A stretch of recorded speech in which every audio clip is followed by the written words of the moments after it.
Good morning. It is Tuesday morning, and today we are chatting with Sumi from Yoga Soul. And there she is. All right, let's add her in.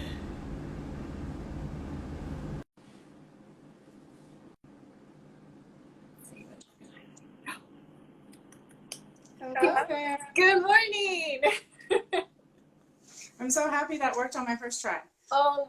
Listen, I've done this like 10 times, and every time I'm like, it worked. It's exciting every single time that it happens. How Well, are you? I'm great. Thank you so much for this invitation. It's lovely to chat with you. Yeah, is this your first IG Live? It is my first IG Live. Yay, yay. So, thank you. How do you pronounce your name? Is it Suni? It's sunny. It's easier than Sunny. it is. Oh, that's beautiful. So I'm Yana because I also have a name that's spelled, uniquely. And thank you so much for joining us today and for supporting New York Yoga Life magazine. We're so grateful for studios like yours that support this publication. And, it's been an interesting year for all of us. And I just wanted to let our community learn, about your studio and what it's been like for you guys. Are you open now? We are open now. Yeah. We have pivoted tremendously. Being in New York City, we were not allowed to be open for a very, very long time. Yeah.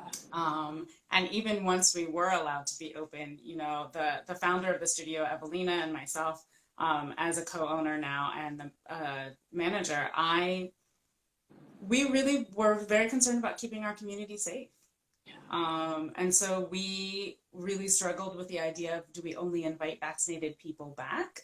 Even before there was a rule about that. And we made that decision to only invite vaccinated people back in the physical studio, just for everyone's safety and for the safety of the teachers who were so grateful for sticking by us.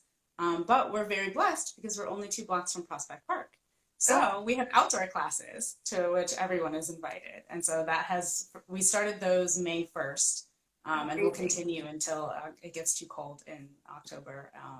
And that has been really a blessing for us to be able to practice outdoors under the beautiful trees. Yeah. And it's been absolutely fantastic. But before we could reopen our physical space, we rented it out for pods of students. So we had a high school pod. Yeah, and we had an elementary and middle school pod. I actually am a former teacher. I was a kindergarten teacher for many years. Yeah. And so I had my own pod in there one day a week where I worked with 5 different families. That's amazing. That's such a great idea too, to still be able to use the space and to still have life in it. And that's the first time I've heard of a studio doing that. And I love that idea.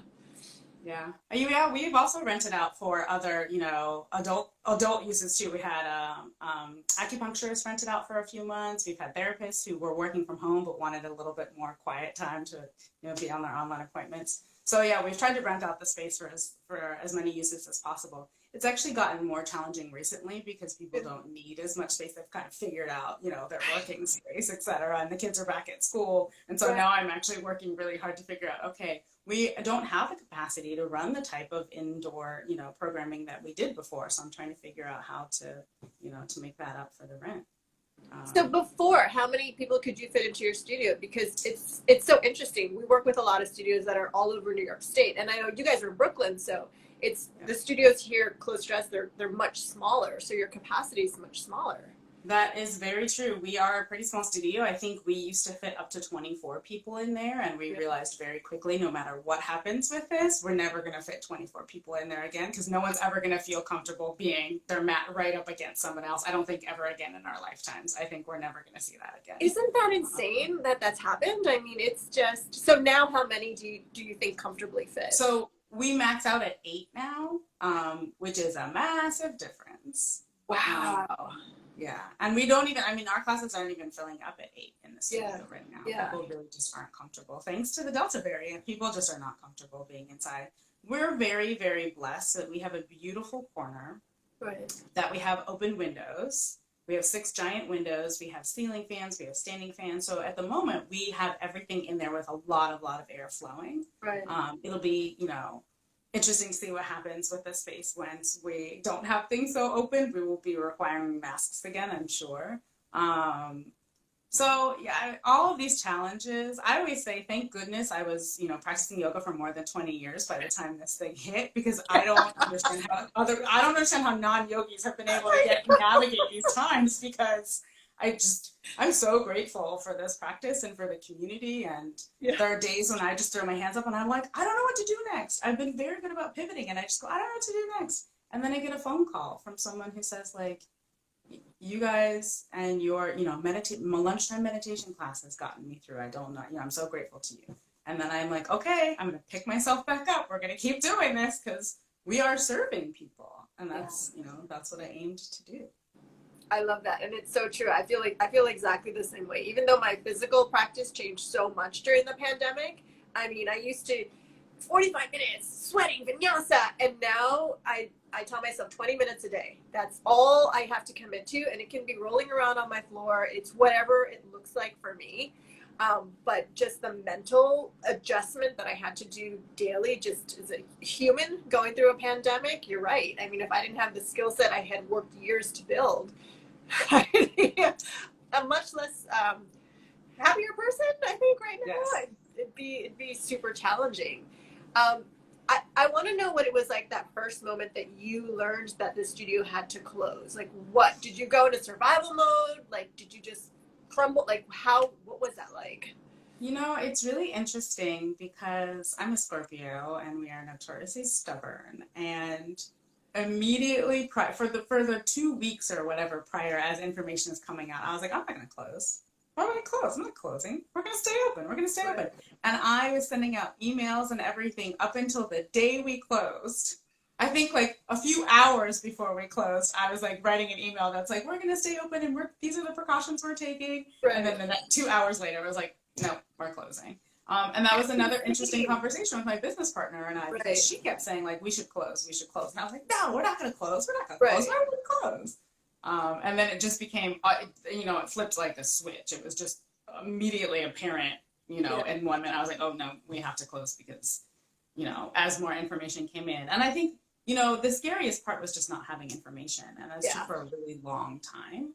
And I'm an avid reader, so I just was getting my hands on every single thing I could find to see the information, because we do want to keep people safe. I mean, my resistance to closing was not understanding that it was not safe to be open. Right. So the moment that I understood that it was not safe, I was like, oh no, then we definitely need to close. That's what I was going to say. It probably wasn't your stubbornness, although that was probably a small part of it, but we didn't know how serious it was. I mean, I think that was what took everyone. I mean, I have a day job. I work in news, and even I was like, whoa, what just happened, So I think there was a lot of us just being, it was like that quick head spin that we all did. But yeah, so now you're open. Are you also offering online sessions, or have you? Yeah. So one of the things I'm the most proud of that has happened in this time is that for many, many months prior to the pandemic, I thought to myself, oh, we should find a way to offer virtual classes, but I would never, ever have done it. Right. We closed our last class and at the beginning of the pandemic is on a Sunday. We had our Tuesday morning class up on virtual. Wow. It was instantaneous. Yeah. And I was really committed to making that pivot incredibly quickly before we could lose a ton more students. Right. By not figuring it out quickly. And I love technology, actually, so I was very happy to dive into that challenge. Right. So yeah, we had a 1-day turnaround, and then we were up online. Yeah. And it's been amazing. We have a lot of therapeutic classes at our studio, and those have been some of our longest running classes. And so those communities of classes have maintained throughout. They're still virtual. I expected that they would be the last people to come back into the studio, and I think that's going to prove true. And those people are so committed to their classes, and they've maintained all throughout. Wow. And I'm so grateful. I'm so grateful for our community of amazing, amazing people. What's an example of a therapeutic class that you mentioned? Like what kind of yoga? Is that yoga or is it? It's yoga. It's definitely yoga. So it's yoga for people who maybe are a bit older and a bit stiffer. It's, often referred to as accessible yoga. There will be use of a lot of prompts and chairs and really meeting people wherever they're at. And as you were mentioning, your yoga practice has changed personally. Mine has also changed a lot over the years and also over this pandemic. But I kind of had a flip to yours where I was doing a lot of restorative before, and now I'm getting more into vinyasa. Because I also was baking a lot at the beginning of the pandemic. And that's something I was really doing, for my own, needs. And now I'm like, oh no, I really want to challenge myself and get a lot stronger. So I would say it's different than my vinyasa practice was when I was in my 20s. Right. It's a bit slower, but definitely a more strengthening practice. And that's been my goal. Instead of telling myself I'm going to lose weight, I told myself I'm going to get stronger. Yeah, I definitely, it's funny because now after like a year and a half of this rolling around on the floor yoga that I've been doing, I do feel exactly the same, that I do want more strength. I need to feel stronger physically.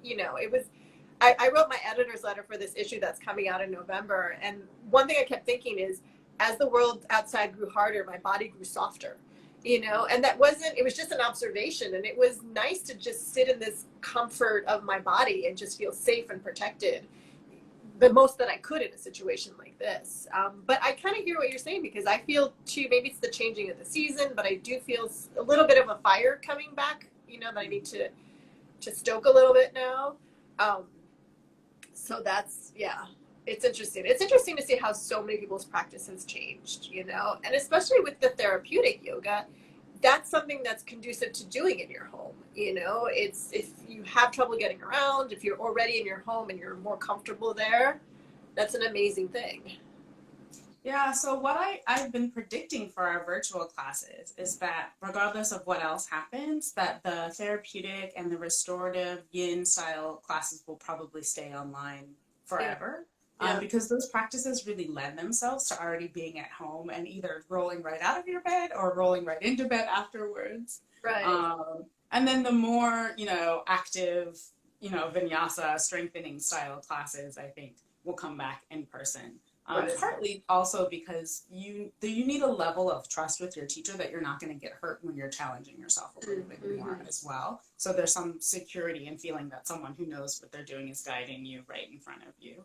And I've also found with our outdoor classes, a lot of the people who are coming back actually hadn't practiced at all, either throughout the pandemic or for much of it, because virtual classes didn't appeal to them.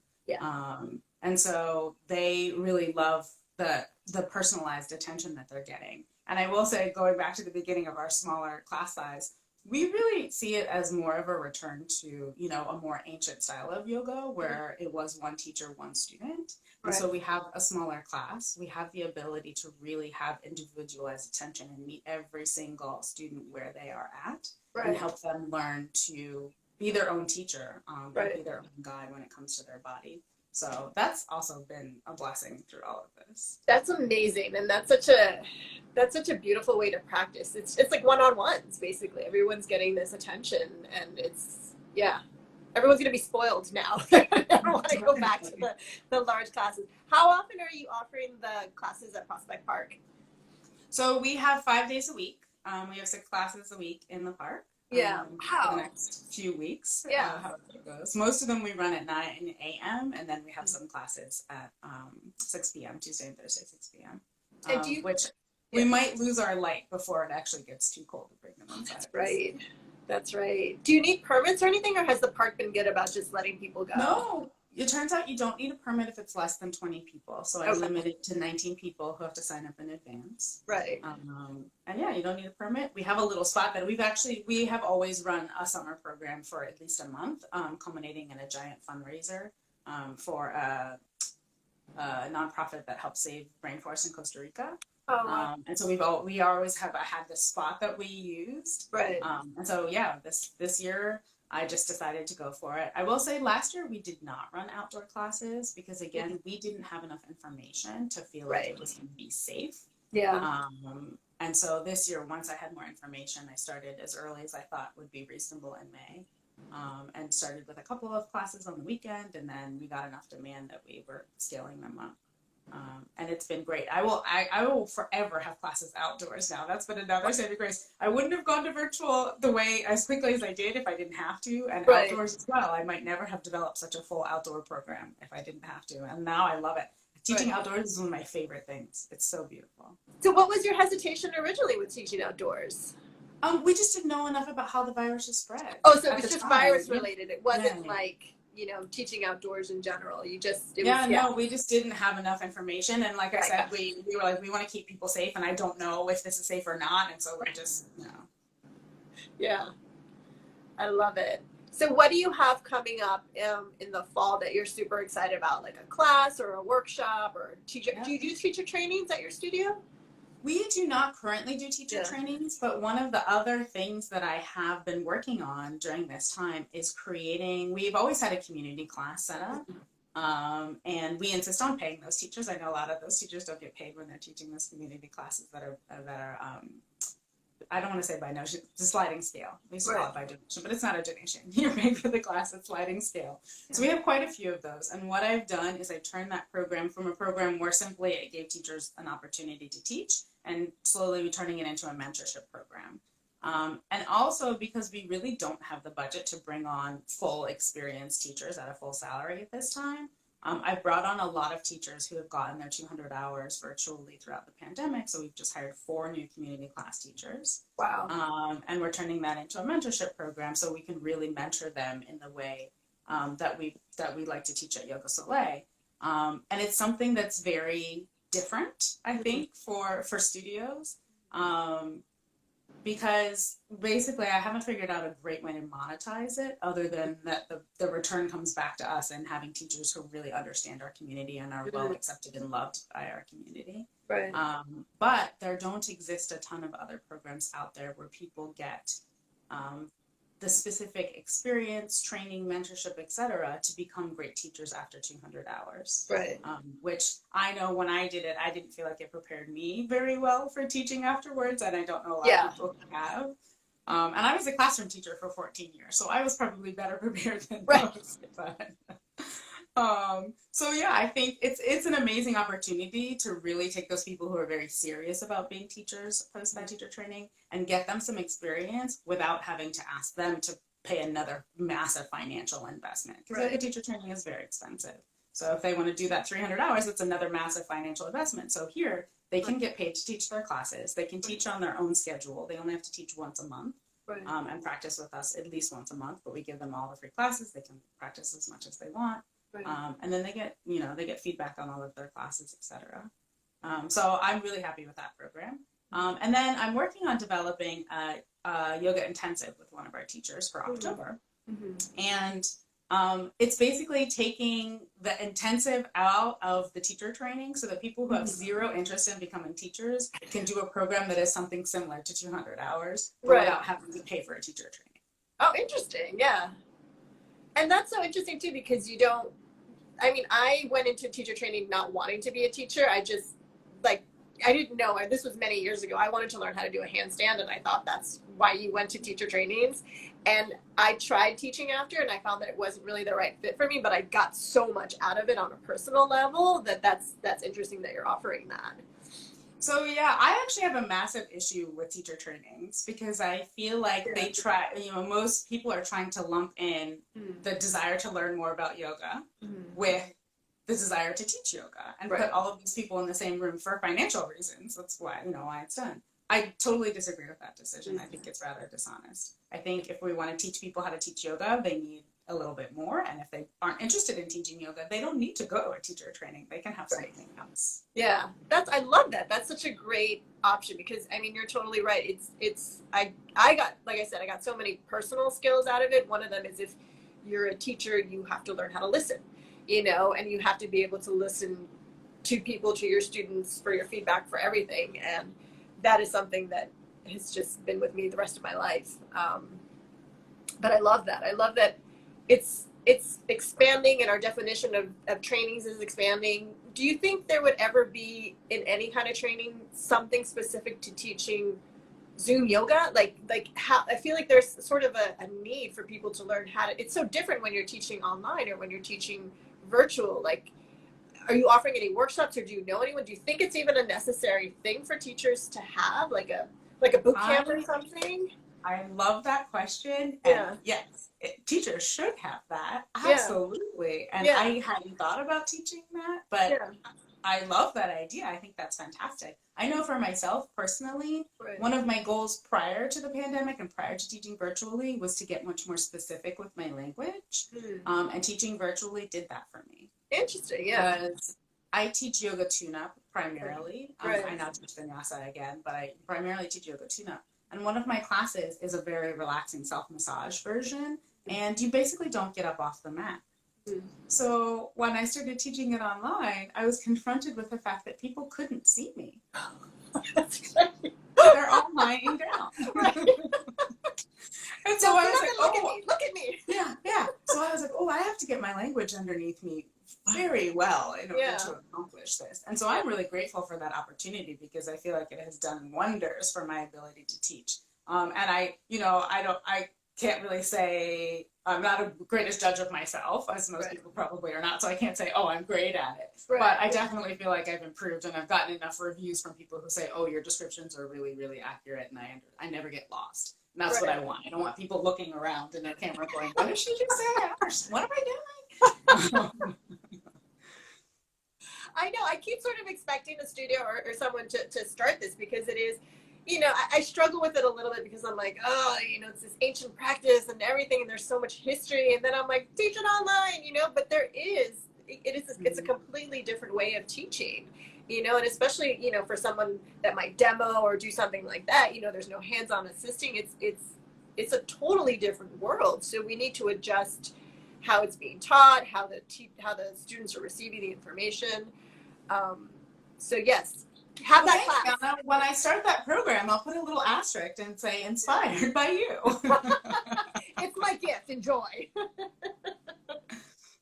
Well, I love it. It's been great chatting with you. I'm so happy to hear that, you're making it work, and you're still in business. And I mean, I know that we work with so many yoga studios, and I'm sorry to say that about half of our partners have closed during the pandemic. They closed their brick and mortar, and it was heartbreaking. And it was especially heartbreaking since they're all small business owners, and anyone that teaches or runs a yoga studio they're never in it for the money. I don't know one single person that owns a yoga studio that is like, I'm going to get rich off this. That doesn't, it really is a love-based business model. And, kudos to you guys for staying open and for getting through. And, we're behind, we're rooting for you, and we want to see you succeed. And we need you. I will say now is probably the hardest time. Really? The beginning was actually easier for us. Now it's much harder. But I also am committed to keeping our space. Right. Because our space is so beautiful. It's such a beautiful space. And I feel like it is as much a part of the community as the people who are in the community. Right. And so I'm working so hard to hold on to it because I just don't see how we would ever find such an amazingly, pleasing space. It even has its own energy. It has this beautiful, magical energy. And I don't see us ever finding another space like that in the same price point. And so that, I don't know if that's the right decision, but it feels like the right decision. Yeah. So we'll see. It's interesting to be in this world where, we never knew. We were always in the unknown, obviously. But now it's just staring us in the face even more, where it's from month to month, we don't know, and it feels like week to week, we don't know anything anymore. Are you in the studio right now? No, I'm at home right now. Okay. This is my at-home work day. I was going to say, take us for a little tour. So yeah, we have lots of other exciting things happening in the studio that I'm hopeful will help out. So we're back to teaching kids after school yoga. We're directly across the street from PS 154. We had previously, and we will have again, a program with them where the kids come over to the yoga studio for after school yoga. Oh, I love that. So that program I hear is already full.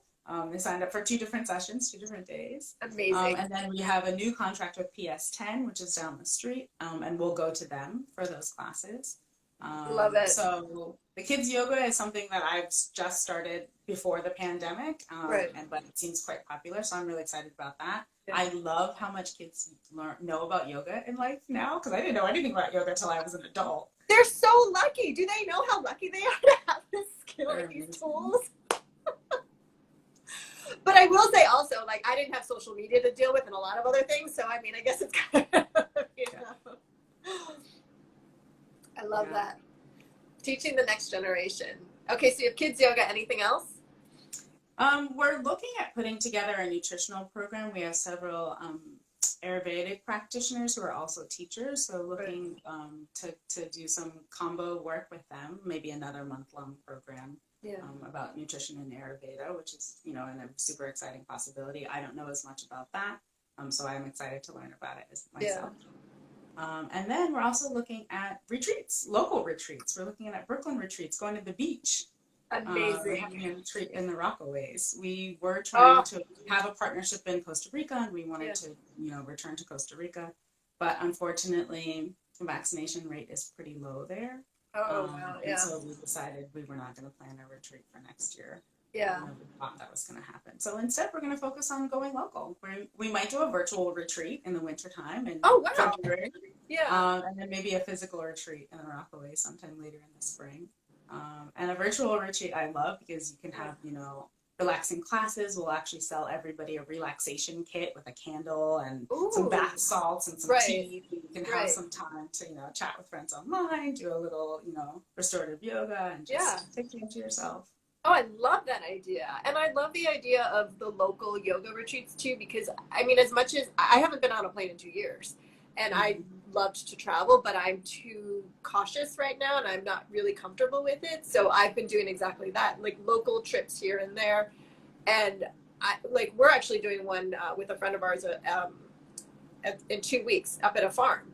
And it's 2 hours away and it's sold out within like 2 days. You know, it's like everyone's dying to be in person and in nature, I think, you know, especially like we've been in the city, you know, through most of this. And I'm just, I'm ready to see some trees and and the Rockaways are beautiful too. I think it's one of the most underrated areas. And I feel like there's a great surf community there. There's great food also. So let us know when that's happening. For sure. We're just trying to put all the pieces together. Yeah. We'll definitely help support anything you guys have coming up. So I love it. Great. So anything else you want to add before we wrap up? I'm so grateful for all of the yoga community in general. I've had so many other careers prior to stumbling into this one. And I just have all the best wishes for everybody involved in yoga and wellness right now. When I hear about studios closing, I feel like it's like losing a family member. And it just makes me really sad. And I know people in other industries will say, oh, it's your competition, whatever. But I always have just felt that more people doing yoga is better for the world. And so I just want to continue to support the community at large, and really hope that we can support people, just, you know, make it. I don't know the other side. I want to stop saying things like that because there's no other side of this. This is going to keep going on and on and on in different iterations. But, you know, help us move forward well and smoothly, and I see the toll that it takes on people just in individual, you know, everyday life, and how their frustrations come out in all kinds of, you know, kind of unhealthy ways. And so I hope for all of us that we can continue to support, you know, wellness and figuring out, navigating a path where we all stay healthy and stay safe, stay sane. I love it. Thank you so much, Sunny from Yoga Soleil in Brooklyn. And I'm going to put this up on our page so people can watch it later and they can know where to find you. And thank you so much. And thank you for, you know, also supporting us. And we appreciate that and are so grateful for that support as well. So thank you so much. Thank you. My pleasure. Have a good one. You too.